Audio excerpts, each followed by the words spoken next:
Happy week 4 of your Instruction, Curriculum, and Assessments course. Today, or this week, we are going to talk about instructional strategies with cooperative learning and critical thinking skills. So our agenda for today is we're going to review the instructional strategy of indirect instruction, then move into cooperative learning, then critical thinking skills, and application. So first, let's review what indirect instruction is. So it's almost thinking total opposite of when you think of a teacher. It is putting more of that emphasis on the students, and they are taking their ownership, and the teacher actually becomes the facilitator rather than the lecturer. So it becomes less teacher-centered and more student-centered. So it does require a lot of classroom management, but in turn, it helps promote that inquiry-based and problem-solving skills. It is more complex, but once you grasp this concept, it is amazing. Personally, this is one of my favorite ways to teach, just because I get to learn so much from the students, and they get to talk about concepts rather than them just listening to me. So some key components of indirect instruction would be student-led discussions. So they are talking about a topic that it could be anything of what do you think the best way to multiply multi-digit numbers?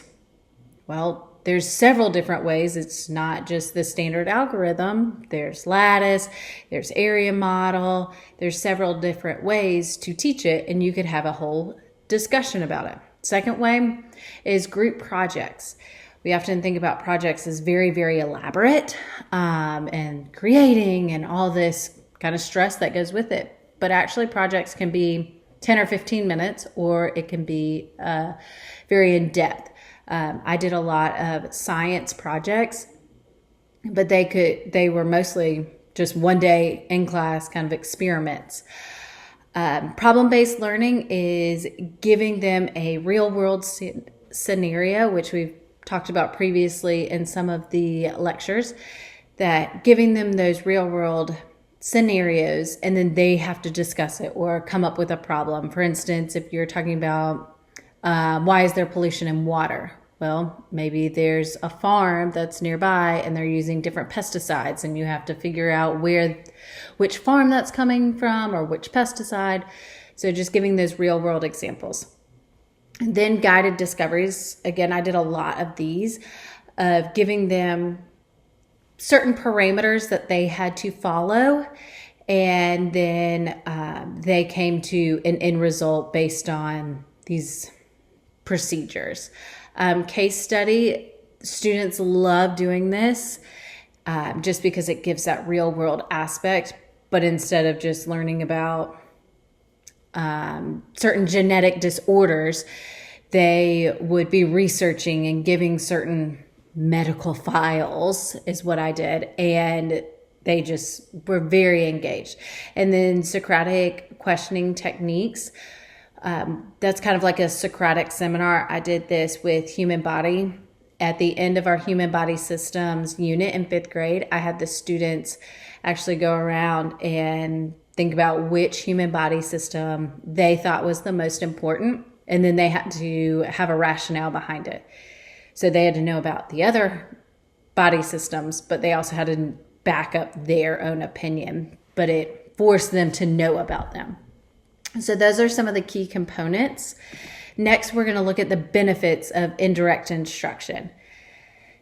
Instead of the teacher up there lecturing, it causes the students to have that higher order thinking skills because they are the ones actually finding and discovering. It actually enhances motivation and engagement. There was many times that I didn't have behavior issues in my class because I allowed the students to talk and have that opportunity rather than them just listening. So they are very engaged and they want to learn, which, as we know, many students don't have that intrinsic motivation. They would rather it just come natural or just not do it. It promotes a deeper learning because they're actually having to discuss it. It builds those research abilities and analytical thinking because they're not just getting it straight from you. They are having to dive into it. It fosters creativity and improves retention of knowledge because they are involved with it. It's not just hearing it. They might be discussing it and analyzing it. So they are having that deeper learning experience. All of this comes from the constructivism approach, which is basically,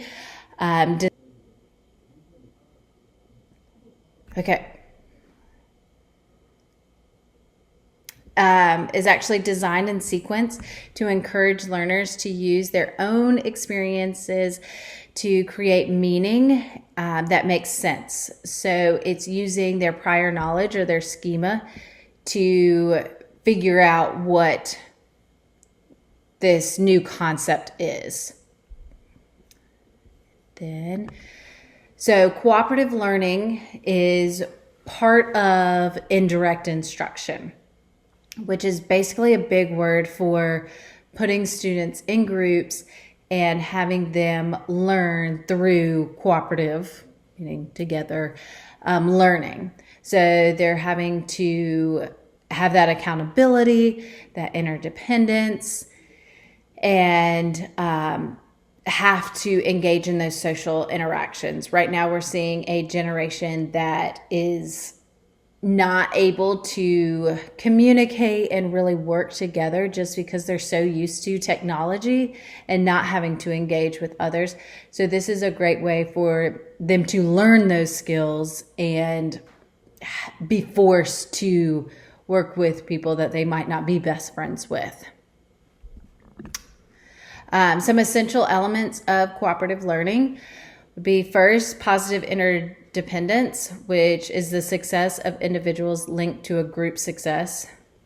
The second is individual accountability. So each member is responsible for something in the project. They are not just using somebody else. They actually have a role because, as you know, people will tell on others if they are not doing their job. And that's the same way in the classroom, as young as kindergarten all the way on up. They have to have that face-to-face interaction. They have to engage with others. We've already kind of talked about that through this. But they have to learn how to communicate in groups without having a parent or somebody else step in. And those social skills, you'll start to see those leaders come out and develop those communication skills, and it just fosters those abilities that they will be able to use later on in life. And then group processing. So regular reflection on team effectiveness. So sometimes you might not work in the best group, but just having those roles, and they have to actually figure out how to work in some difficult groups, or they might love it. So here are some learning structures.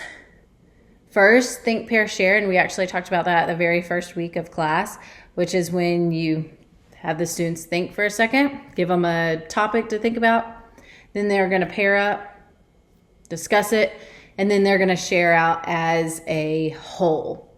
Second is jigsaw, and we will talk about that in a second. Round robin is sequential sharing of ideas within a group, so just sharing out. And then numbered heads, which is, we've probably all seen A, B, or 1, 2, 3, 4, A, B, C, D, however you want to do it. And then A's get together or ones get together. Again, that's very common. Jigsaw, I'm about to show you how it's kind of designed. You first have a group, your home group, which has different people from different groups. Then you split off and go to expert groups. So if I were to do this in a 5th grade classroom, I would do different human body systems. And the students have to become an expert on one of the body systems. So in their expert groups, they would learn about the parts of the body that it includes, the role, how it interacts with other human body systems. Then they would go back to their home group, which has an expert from each of the expert groups, and then they have to teach it. It is a great tool as long as the students actually become experts. And two, it allows you to cover a lot of information in a short amount of time because they have to become experts on all these different topics. Implementation and troubleshooting. So as you know, working in groups, oftentimes teachers just think, oh, that's time to kick back. They're working in groups, no biggie. No, that's actually a time that you need to be up, walking around, making sure that they're on task. I mean, you've seen me in the classroom walking around a lot. I'm listening to conversations, making sure that you're on task. Same thing in the classroom. You have to do the same thing. You also have to make sure that you have clear expectations. Okay? Those should be first visually shown on the board, but also talked through so that everyone has an understanding of what they are going to do.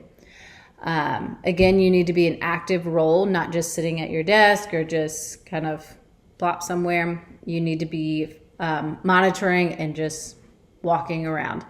And then your assessment needs to be both individual and a group performance. Because as you know, working in groups, if it's just a group performance, someone might not have done their job, so the whole project didn't do as well. But individually, you did a great job, so you have to take those into consideration. And practice and troubleshooting, just making sure that you have those clear expectations. That when they are working in groups, they need to be working, not just playing or anything like that.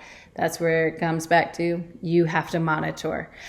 But making sure that you also design a task that actually needs collaboration. If it's just math problems and you're like, oh, work in groups, half the time that doesn't really require collaboration. You would need more of a real world scenario with that. Also think of it more of a formative and summative assessments, so incorporating both, not just one. And then regular feedback, so making sure that you are there and watching. Now we're going to move into critical thinking. This is a higher order thinking skill, which is not just your define a concept. This is more of how can you analyze it, evaluate it, interpret it, just giving that extra little bit of thinking, not just surface level.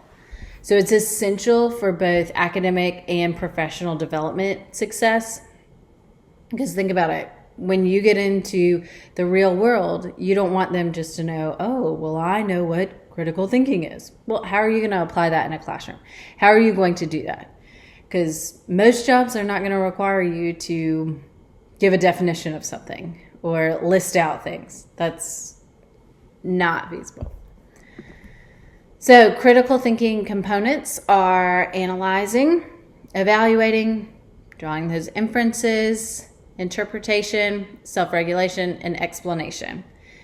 So as you can see, all of these are not surface level. This is taking the concept that they've learned and applying it, which, fun fact, a lot of the EOG questions that they will see are critical thinking application based, not just define or solve. They're word problems or they're a lot more. So then application of this that you will see in the classroom of critical thinking, and you could use cooperative learning, is research, writing that has different arguments, not just individual discussions. Discussions are great because you're able to give the students that time to have a voice and really show their thinking. Then problem solving. I love this for science because it gives them time to think about concepts in a different way. Very similar to decision making, making informed choices based on analysis, and innovation. So having those creative solutions doing labs, experiments, all of those are encompassed. So make sure this week that you are continuing to work on your lesson plan project and really trying to incorporate some of these strategies and not just think of it as lecture based, because you don't want to be lectured at all the time, neither do your students. So really try and apply some of the things that you are listening and studying into your lesson plan project. If you have any questions, please let me know. And thank you.